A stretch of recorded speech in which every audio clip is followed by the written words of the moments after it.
Hello everyone. In this video we will be using one of the best assets in the Unity asset store called Game Creator.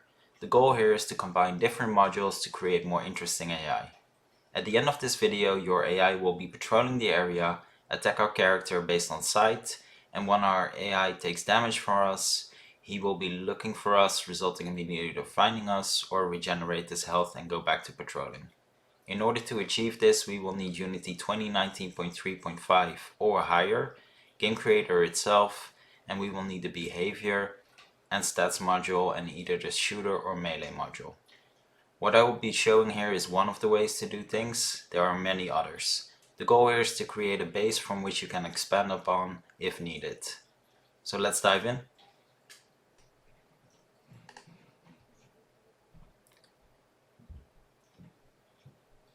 So for the purpose of this demo, I've set up a completely new scene. We call it tutorial scene. And in here you will find a directional light and a sky and fog volume. So the reason for the sky and fog volume is because I'm using HDRP. If you're not using this, you won't be needing this. So now let's set up our scene. So let's create a plane. Let's make it a bit bigger.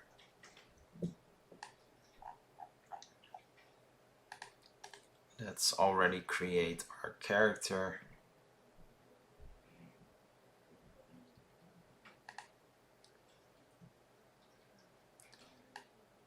Going to rotate him towards us.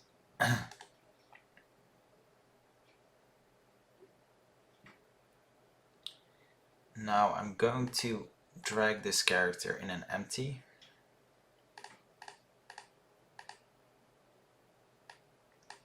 And we'll call this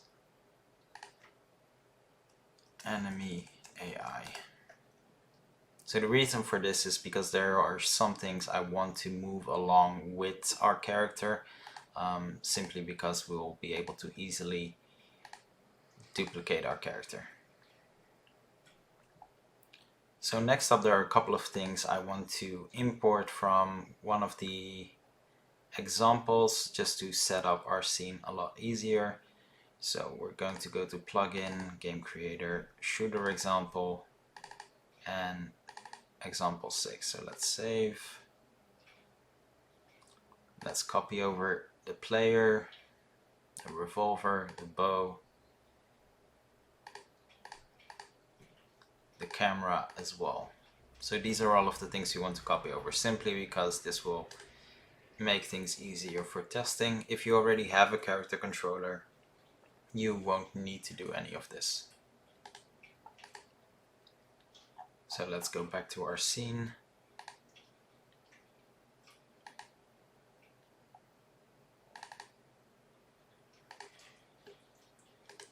We'll create a new folder here because we won't be using this after setup. So player things. Let's paste this all in.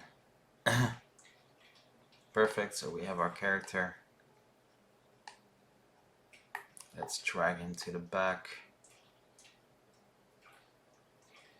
There we go. So let's move this ammo box right in front of us.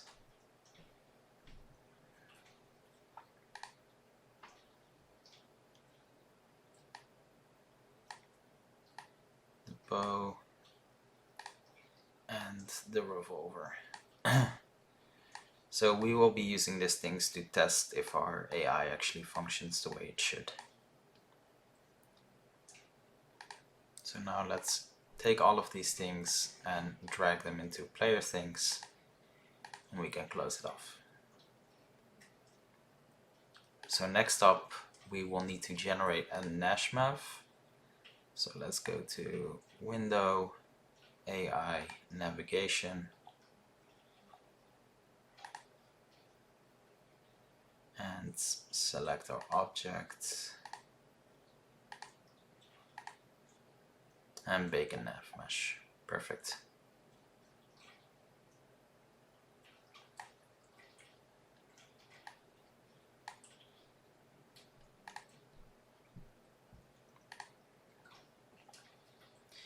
Now that we've done that, we can drag the plane into player things as well, and let's do the same for the light. We won't be touching any of these during the tutorial itself. So next up, I want to have a couple of basic things on our character. So let's add a behavior. Let's add perception. Let's drag this down. We don't want him to see the entire plane, so let's keep it low. Obviously you can change this to whatever value you want. So this will be his field of view. I'm not sure if you can see really well, but he has a cone here. And you can change that value as well. We'll just keep it as is. So next up we'll add a stats module.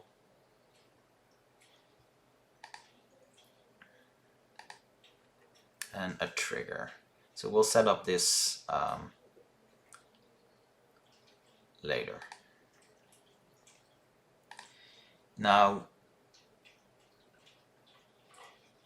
without really explaining what they do at this point, I will create 3 empties as part of the player. They are a part of the character because I want them to move around with him. So these will be his investigation markers. Now maybe there will be a better way to do this. I'm not really sure, but this works. Oh.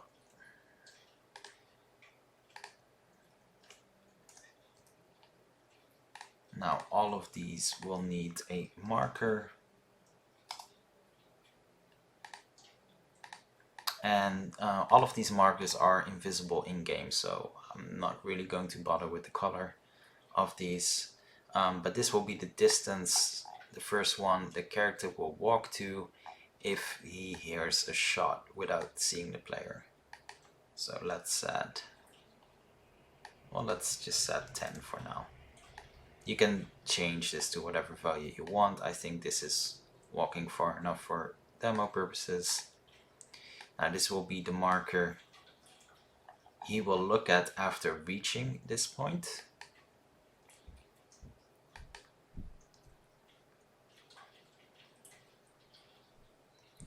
And this will be the second marker he will look at. Now because the character is already turned when looking at this, this will turn with him, creating the same 45-degree angle. Again, this will be explained further. Perfect. Now what we're going to do next is we're going to copy over 2 other components from the plugins. Scene example, simply to make things slightly less complicated.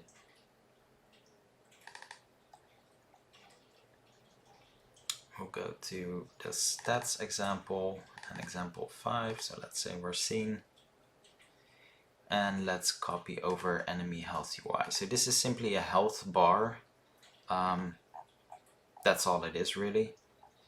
But the reason I'm copying that over is because it does exactly what it's supposed to do for demo purposes. And all I want it to do is simply display if we're actually dealing damage to our character. So it's actually in a perfect spot here. Let's drag this down a tiny bit. Perfect. And we want this to be part of our player as well, of our character, because we want this to move along with him.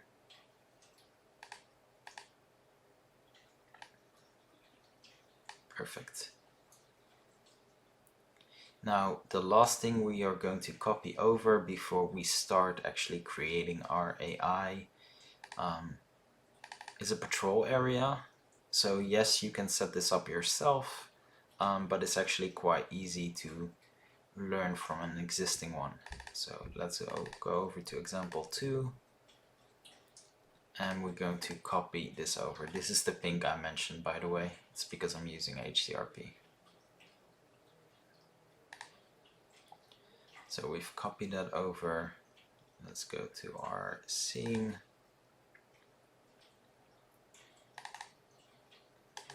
And let's paste this in as well.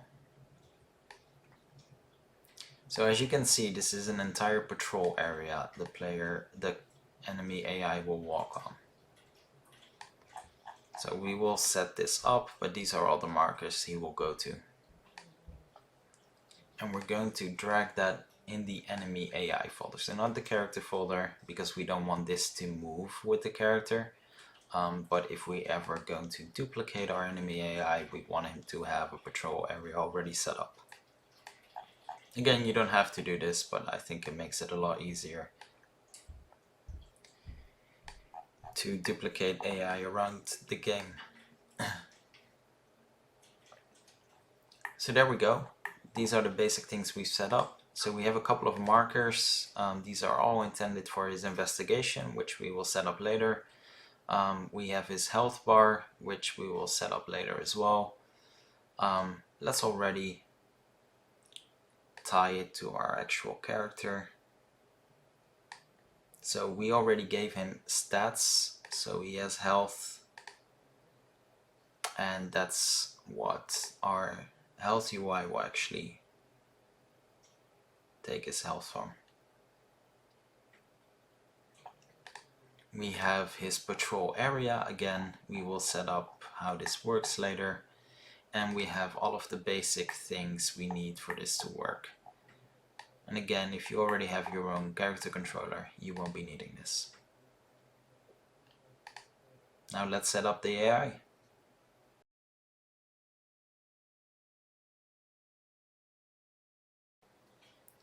Okay, so now that we've set up the basics, let's change one little thing. Let's drag our plane out of here and actually make it slightly bigger, because we want our player to be out of the field of view.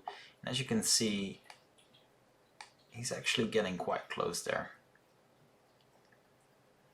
So let's drag all of these a tiny bit back. Perfect at the border. That's good. And let's regenerate that Nash map. Let's go to AI, clear this, and bake a new one. Perfect. Cool. So there we go. So we have all of our basic things, so we don't need to touch this anymore. Now let's go to our AI, and what we want to do here is we want our AI to actually have a melee component, character melee. Otherwise he cannot perform any melee tasks, and in the melee component he will have some default values. So I'm not going to touch these at all. This is just a controller, just for him to have it. Without this, a lot of the functions will not work. Now we're going to change this trigger. Now considering I'm shooting, we should actually add a shooter component as well. Now you don't need this at all if your character is a shooter character, a melee character. Mine is not. I'm not going to set up a melee character. So if your character is a melee character and you're just creating a melee game, then you go to melee and you choose on attack. However, my character will take damage from a gun, so he will take on receive shot. So I want him to be a melee character, but I am not a melee character. Now if I would be, I would change this to on receive attack. Yeah, so if you have a melee character, please change this one. Now we're going to add a condition, because we want to decide if he either takes damage or dies. Now let's add a clause, and we're going to attribute value. Perfect. So game object, this is our character, health. Now if his health is less or equal to 0, we want him to become a ragdoll. Now the character is a ragdoll, and we don't want him to recover, so this is what happens when he dies. So the recover option is in here if you want him to, for example, after an explosion recover. And we're going to choose the ragdoll because this is used when he dies, and we want to choose destroy after finish. So this basically means our character is no longer a functioning AI when he dies. So his body will still be there as a ragdoll, but he will no longer function. Now if his health is not at this value or below this value, we want him to simply take damage. So what we're going to do here is we're going to go back to change attribute. We're going to grab our character again, his health attribute that we set up, and we want to take away 20 health. So if he has more than 0 health, he will just lose 20 health. If he has less than 0 health, he will initiate the ragdoll. Perfect. Now we are going to set up his actions as well. So his actions are basically what happens when he engages in combat. So let's create a new folder here, and let's call this actions melee.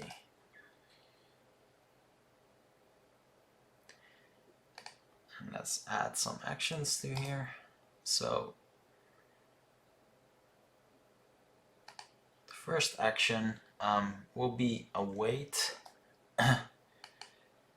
You don't have to do this. It's just in sword combat you don't engage straight away. You wait a bit, and then we want him to follow our player. So this is what happens when he already engages in combat, and we want him to follow our player. Now you can change these values. I'm just going to leave them as is. Let's decrease this a tiny bit because he needs to be slightly closer in melee combat, and we want him to be prepared and not just go dragging in because we were in combat. So let's add a melee blocking.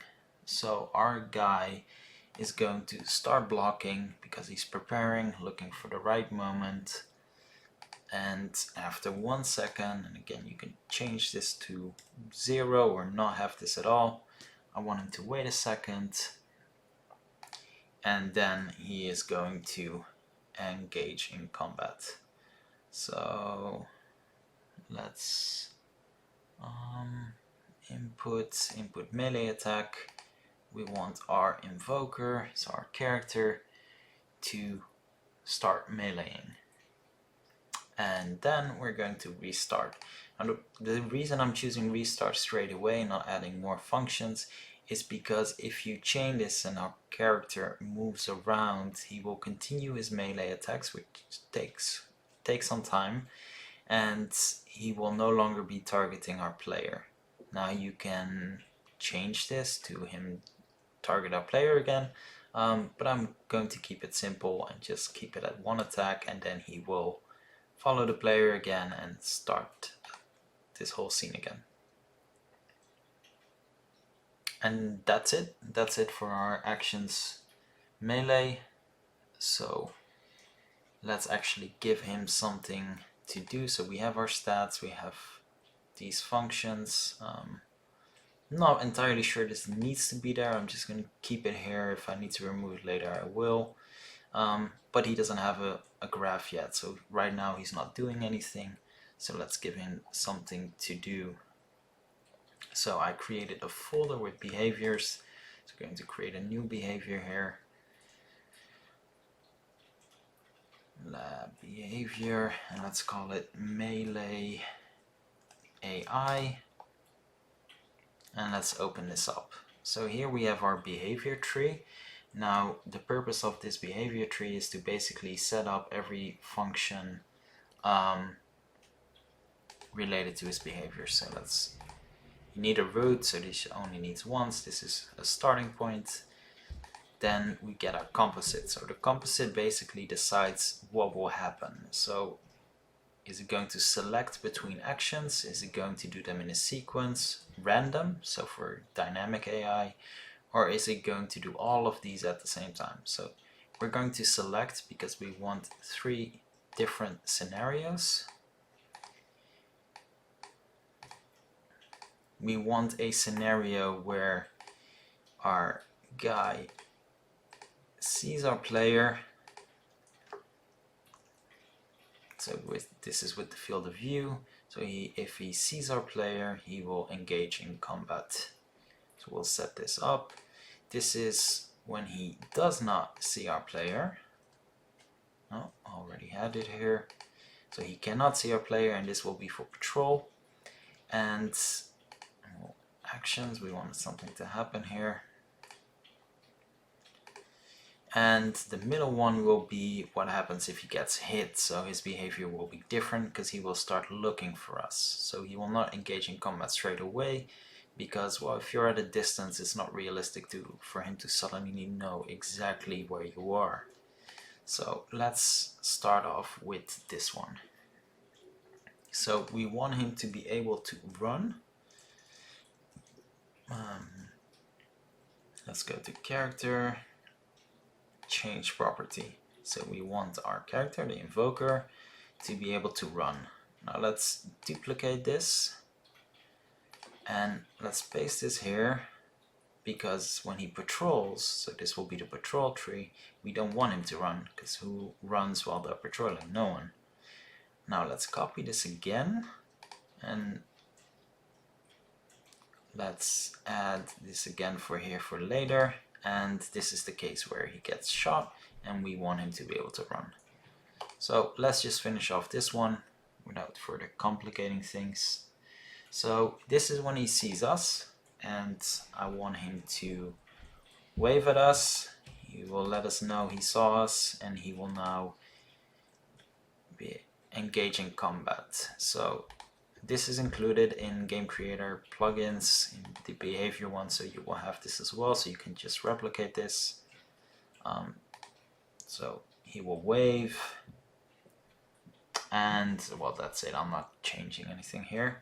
We're not going to wait until this completes, because at the same time we want him to say something. So he will say stop, which we will obviously not do, but he needs to say it anyway. I'm adding an audio file at the same time. He will shout stop. Now saying stop is a really short word. Now these two will work together, so they will happen at the same time, because it's, you know, it'll take less time.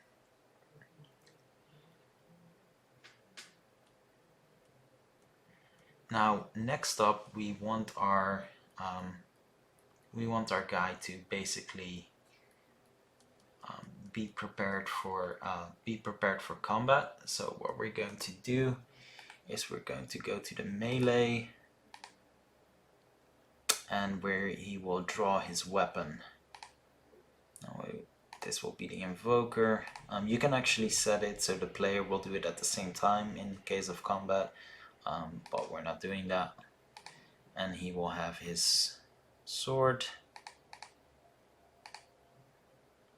I'm not giving him a shield, you know, he can block with his sword, it's completely fine. And he will, where is melee? He will focus on a target as well, so the invoker will actually focus his energy on our player. So, you know, really simple. The goal here is for him to draw his weapon and focus on our player. Now let's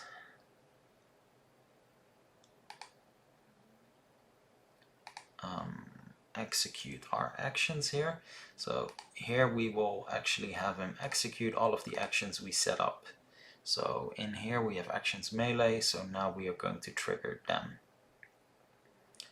So invoker, and let's call them melee actions. Quite simple. Let's add that here to a parameters, melee actions. Now this needs to be a game object. Oh, I need to re-enter the name. There we go. So the moment he sees us, he will wave, shout, draw his weapon, and engage in combat. Now we want this to wait to finish as well, because as you might have remembered, we had a restart in there, and we want him to endlessly keep attacking us until either one of us is dead. Now if he doesn't see us, this is going to be slightly different, so we want him to patrol. So we already set up that when he patrols he cannot run, which is perfect. And well, all we want to do here is for him to just go ahead and patrol. So a variable and patrolling actions.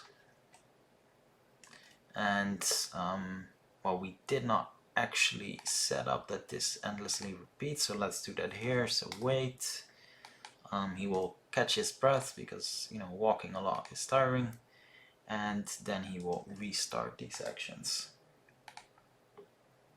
And we call them patrolling actions, and those names need to be the same, otherwise it doesn't work. Now this is a really simple, straightforward one. He cannot walk, he cannot run, and he will start patrolling and restart. Really simple, straightforward, does exactly what it's supposed to do.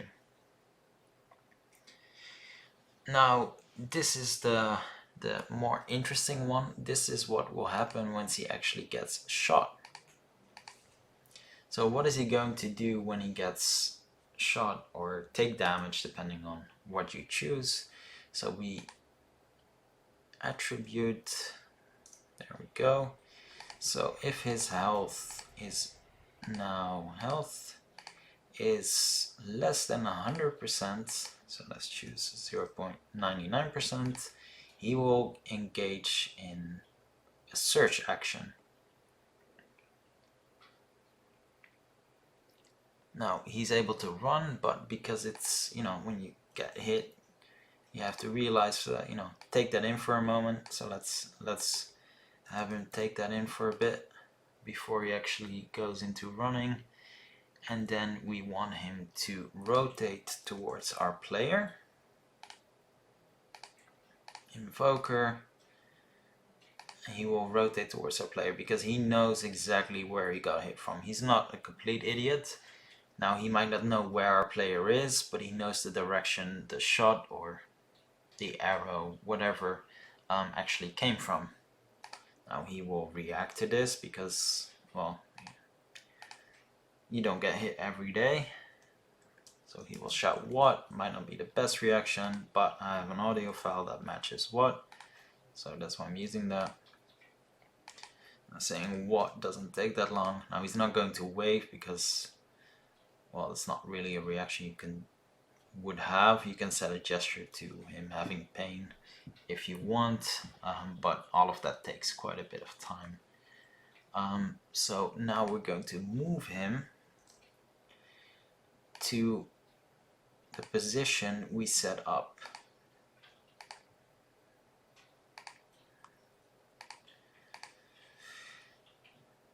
So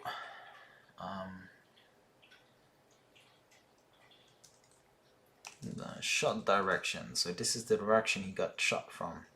Now if you are using a melee example and you'll be close and, you know, you'll know exactly, still replicate this. You can name this differently if you want, but that's because if you move away and are no longer inside, we still want him to actually do something. So let's call that like it is. Now let's add a wait, because once he gets here, we want him to actually look for a bit. And then we want him to rotate towards one of the other 2 points we set up. So he's going to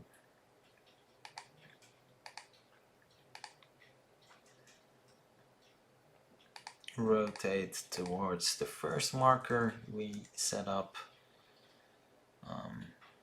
So marker 1, and then once he looks in that direction for about 3 seconds, he's going to look at marker 2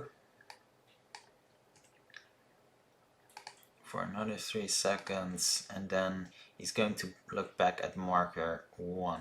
Now again, I'm doing this because I want him to have some time to look around and look for us. You can actually set it that he walks in those directions as well. You can set up multiple markers. I'm just keeping it simple. Now, this is the last time he will look for us.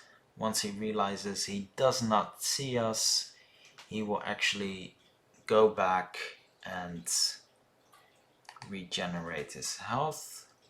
I'm doing this because I don't think it's fun if you can just pick him off from a distance without him ever having a shot. But there's another reason I'm doing this, is because, let's set this back to 100. Once his health is no longer below the 99% we set up here, he will go back to patrolling. So that's the second reason I'm setting it up like this, because now he has his health back and he will go back to patrolling because he didn't see our player. Now if at any of this point he actually saw our player, task 1 will supersede everything in here and he will actually start looking, engaging combat. Now let's add those variables we just added here. So we call them, these names need to be the same, so I'm just going to copy them to avoid mistakes. So shot direction, and he's going to look at marker 1 and marker 2.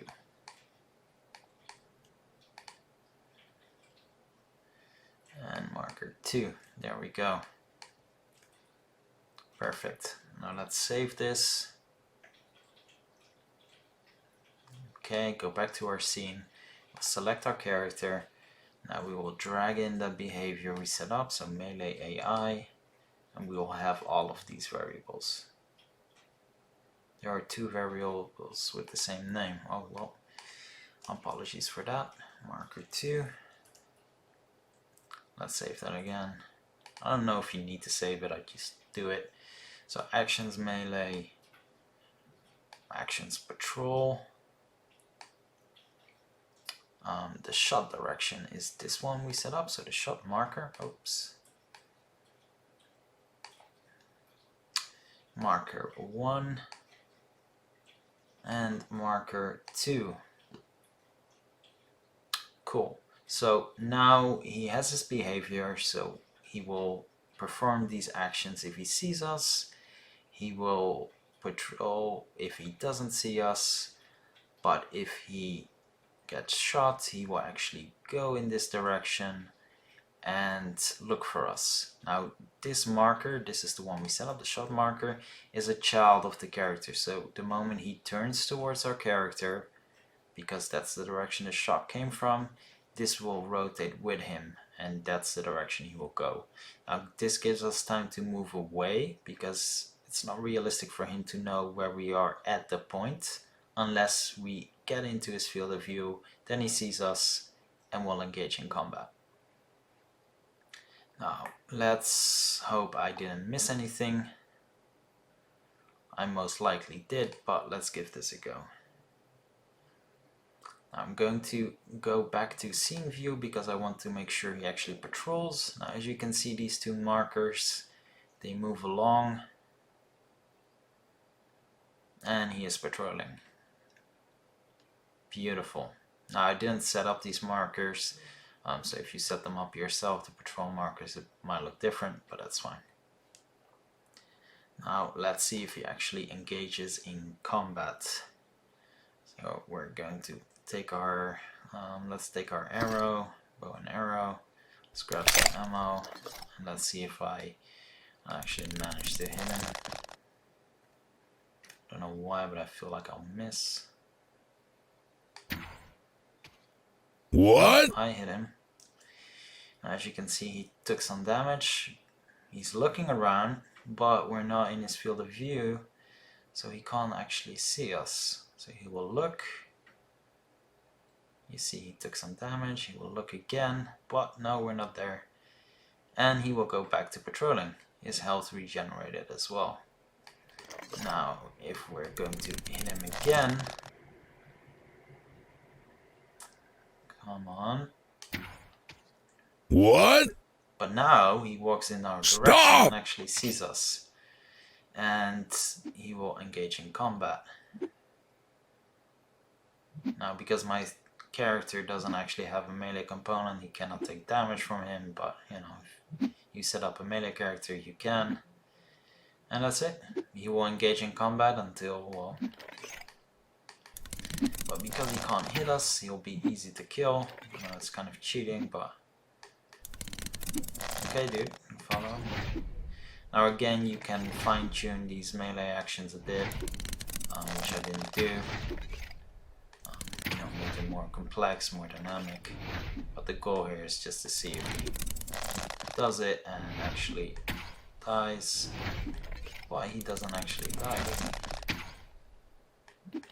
Or is it because he's blocking? I'm not sure actually if he can block that. Let's just take a revolver. Just want to make sure I didn't actually miss anything. No, his ragdoll is not initiating. So let's have a look there. Why is his ragdoll not initiating? Let's go to trigger, our conditions.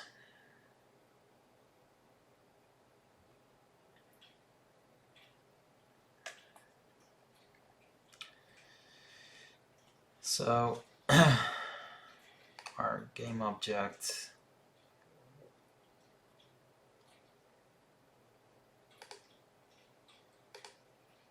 let's actually remove the shooter component. Let's see if that makes a difference. Not entirely sure. Let's go to character again. So we remove the shooter component, and on his conditions, attribute health.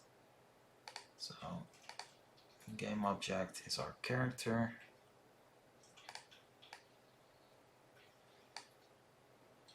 If his health is less or equal than 0 from the same character, he will ragdoll. This is all set. This all should work. Let's clear this just to make sure we're not. Let's give this a go.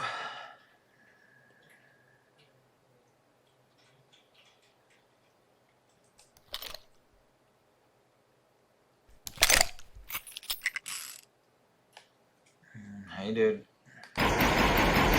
Stop! Yeah, I know. And he can die, so having both the melee and shooter module actually caused a little conflict here, so considering he's not a shooter character, that's it, there we go. So yeah, there you have it. We have AI that looks for us, he will patrol, and he will shoot, engage in combat and try to kill us. So if you like this, please hit like and subscribe. See you next time.